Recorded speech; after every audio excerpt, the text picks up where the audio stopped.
Mine's Renee, and today is post-op day 9. This will probably be a four or five part series. I'm hoping to film them all back to back, but let's see what I can or cannot remember. I should have done this video especially way earlier, but I didn't. Because I didn't. As you know, I'm a random girl, and that's how I roll. So let's talk about day of surgery for video number 1. And I'm going to try to be as brief but as descriptive as possible. I do have videos, which I'm actually going to do when I get home, or maybe when I'm really bored here, but videos. Photos. There are actually a couple of videos that I'll montage eventually. So my appointment to be at the Medi Health Clinic, which is a hospital, it was at 8:30. My surgery started at 10-ish.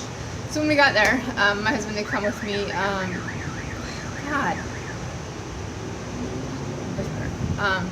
The nurse who helped me with getting my faja and a few other things, she finished checking me into the clinic, and then I had some more paperwork to fill out that was their paperwork. This paperwork is all in Spanish, and I'm going to try not to put this into the negative category video of the things I'm going to talk about that are negative. But to sum it up, everything was in Spanish for their stuff, and it felt rushed. I didn't get all the forms done before I was sent to the pre-op area where Dr. Campbell met me, and my markup and so forth was done. So let's talk about the pre-op location. So it's a little smaller than what we're used to. I have been in congregate pre-ops before. This one was definitely congregate. They were chairs, like cushion chairs, with curtains in between them. The chair is wider than me, and then like the curtain is here, and then fortunately I was at the end of the one, so I had a wall and a curtain. I didn't feel it was private enough, which is good. And then everything was like sheeted in things. I was basically told to take off all my clothes.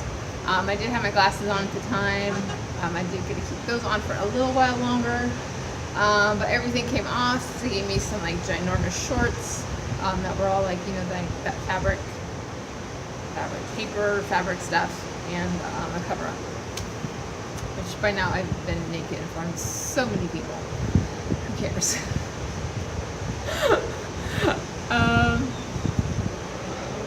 My God, I should have had notes.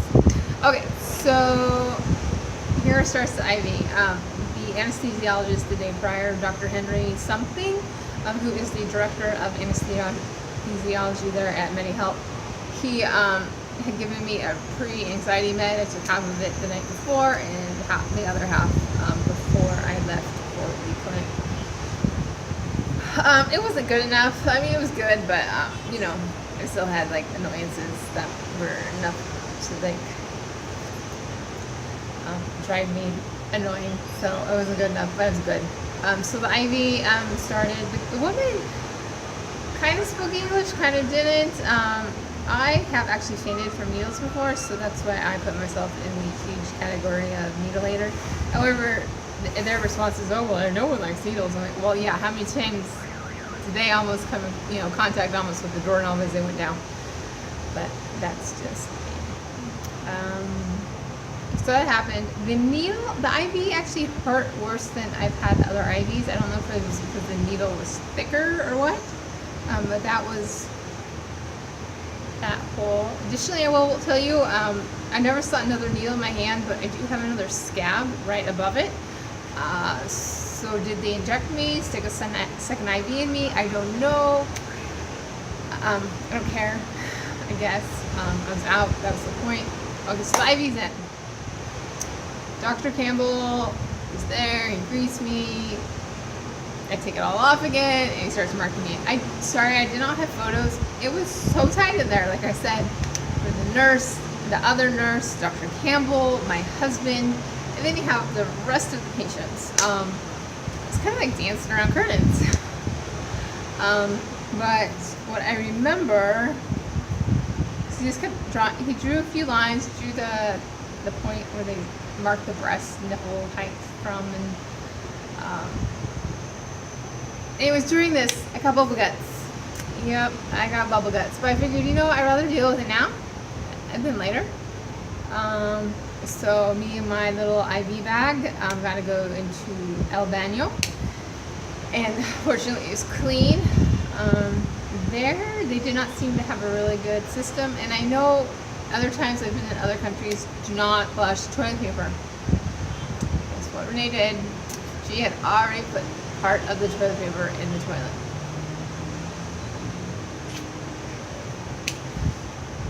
So that I took that back out and put it in the garbage can. Oh, it was disgusting. Like I said, there were not enough drugs in my body for me to not be cool with that entirely. But whatever, I washed my hands very, very well. And basically, thank God they have paper towels. It's so humid out here, it's disgusting. It would be great if I was in a swimsuit and at the beach, which the beach is right there. But, so we went back. Dr. Campbell finished smoking me up. I was put into a wheelchair outside that area. Then they wanted me to take my retainers out. Okay, so when I remove my retainers, my teeth get really sensitive. Additionally, when they do give you a general anesthetic, they also put a tube down your throat so they can help you breathe. Again, all the paperwork was in Spanish, but at least in Mexicali, when I got the revision, you basically had to authorize them that it was okay if I accidentally damaged you. I could at least read that paperwork. I could not read the paperwork here, so I was trying to keep my retainers in. And these aren't like normal retainers. These are like, you gotta have 2 fingers to pry them up off of your teeth retainers. It's serious. So I'm like, can I wear them in? And then the nurse woman who was supposed to assist me, I swear her name was Karen, but excuse me.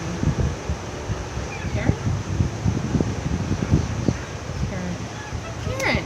Yeah, I think it was Karen. I haven't seen her since that day, by the way. I could overhear her like talking breath. Like, oh god, because I was holding it up. Of course I was going to hold it up. I wanted to protect my teeth. She's mouthing something to herself about me basically annoying her or whatever. And eventually I lost. Thank God I brought my retainer container, and I had my husband take them. And there were glasses. I also said, screw it. Just, I'm not blind enough, so fortunately I can see like fairly well without my glasses. Not well enough. I just had him be responsible. I was fed up with him at that point. So I saw both doctors, Dr. Campbell and anesthesiologist. Also, they were all kind of involved in me questioning this issue. And the paperwork. The paperwork was still trying to be crammed down my throat that I couldn't read of what I was supposed to sign. And, you can catch a few words here and there. Fortunately, the Spanish, English language, some words are kind of similar, especially when you're like looking at medical terminology, kind of. I didn't grasp, so basically I had to rely on whatever Karen told me the heck it was kind of talking about. And then there was like a bottom paragraph right above the signature section that had like some other boxes like yeses and nos. There's like 3 lines of that, and I couldn't understand what that was either. But then within the third one of those boxes was talking about something about photography and photos. Right now I'm agitated and irritated, by the way, when this was occurring. So if they're talking about making their own videos of me or whatever, no. So I just circled all 3 of them and said no. Because again, I don't know what it says. And then I signed it, and I think I dated it. I don't. And there was, like I said, the forms in Spanish were getting like forced on me, and I didn't understand them, and don't read Spanish. So heads up, that should have been dealt with a little more gingerly, personally, in my opinion. I'm not going to try to talk about them in the negative video when I get there, though, since you just heard about it. So we went into the surgical room, the operation room. It wheeled me into a point so far. Of course, I was able to walk.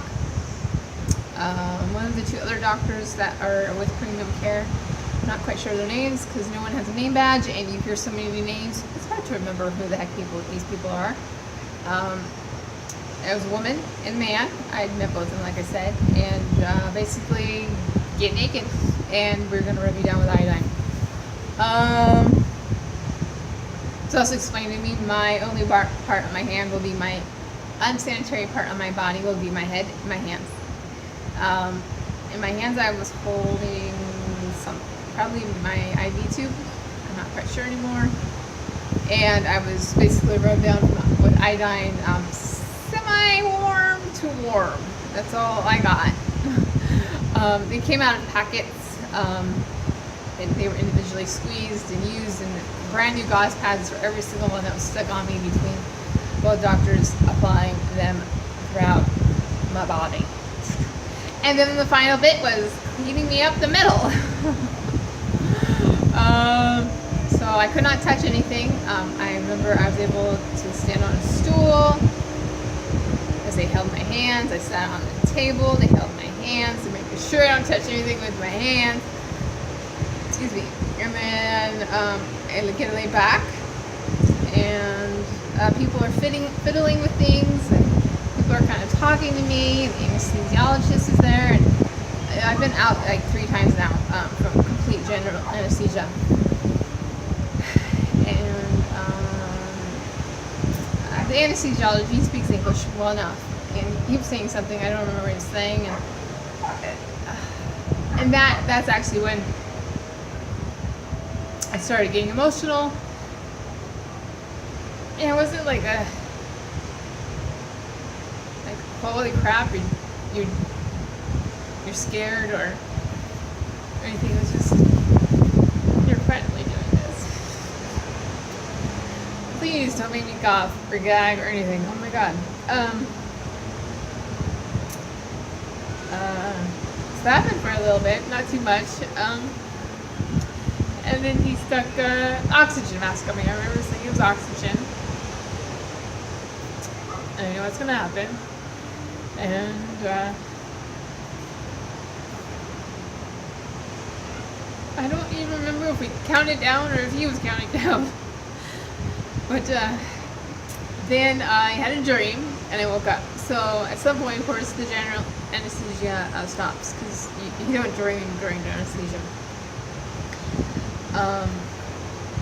And I woke up and I was shivering like a baby, which would be okay if my freaking body did not hurt. Oh my gosh. I have a video of, I only have a photo that my husband took of me probably about 30 or maybe minutes, an hour after that, where I was just lying in the recovery bed. This is more of a recovery area. It is one big area, but the curtains are much further apart. That is generally what we do see here in the United States for recovery rooms. They did have a huge heated pillow blankie thing on me. It felt good, but for some reason I was just shaking like a crazy girl. I don't remember. I know I did not shake in Mexicali because their anesthesia was amazing. All I remember the anesthesia was something to do with something that Michael Jackson died of.